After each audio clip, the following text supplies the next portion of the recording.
அல்லி நகரம் என்று அழைக்கப்படும் தேனி மாவட்டம் மதுரையிலிருந்து 1996ஆம் ஆண்டு ஜூலை மாதம் 25ஆம் தேதி தனி மாவட்டமாக பிரிக்கப்பட்டது. இது பல இயற்கை எழிலுடன் காட்சியளிக்கிறது. எனவே இந்த மாவட்டத்தை பூலோக சொர்க்கம் என்றும் கூறுவார்கள். இந்த மாவட்டம் இயற்கையை விரும்பக்கூடிய நபர்கள் கண்டிப்பாக சுற்றி பார்க்க வேண்டிய ஒரு இடமாகும். இங்குள்ள மிகவும் அழகான சுற்றுலா தலங்கள்.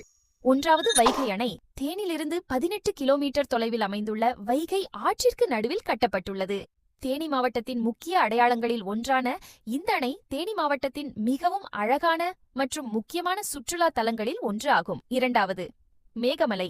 இது தேனிலிருந்து 54 கிலோமீட்டர் தொலைவில் உள்ள மேற்கு தொடர்ச்சி மலையில் அமைந்திருக்கிறது. நாம் இங்கு சென்றால் தவழும் மேகங்களை பார்க்கலாம். மேலும் இங்கு பார்க்கும் இடமெல்லாம் பச்சை பசேல் என்று இயற்கை எழிலுடன் காட்சியளிப்பதால் இதனை சுற்றி பார்க்க பல சுற்றுலா பயணிகள் வருகிறார்கள். 3வது சுருளி அருவி. இது தேனிலிருந்து 48 கிலோமீட்டர் தொலைவிலும் கம்பத்திலிருந்து 9 கிலோமீட்டர் தொலைவிலும் அமைந்துள்ளது. சுமார்